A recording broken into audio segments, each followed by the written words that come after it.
Gospod doktor, nam lahko malo razložite, za kakšno vrsto testiranja gre, kaj vse merite? Glejte, gre za klasično testiranje za športnike, praktično je sestavljeno iz treh celin, namreč gre za osnovno testiranje kardiorespiratornega sistema, zapravo srčno-žilni, kako funkcionira človek pri določenem nivoju obremenitve, kakšna je splošna pripravljenost izražena v sprejemu kisika, potem kakšna učinkovitost gibalna, to so zadeve, ki so pomembne. Hkrati pa naredimo še pri tem merjenje kompozicije telesa, zelo natančno, da dobimo vhodne parametre, ker ti fantje zdaj začnejo trenirati za sezono in je potrebno vedeti, koliko odstopajo, če odstopajo od nekih želenih vrednosti.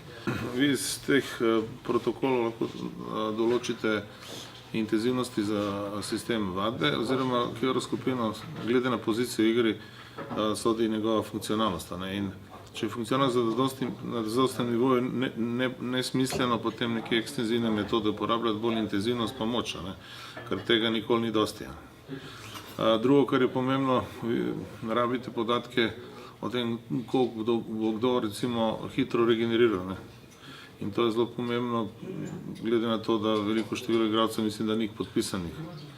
Vi razpolagate s 15, 16 ali 18 igralcev, ki jih rotirate. Veste, da zunaj v resnih pogojih tekmovanja so to praktično dva tima. Tako da je to razlog, da se vedno spremlja, na kakšnem nivoju ta funkcionalnost.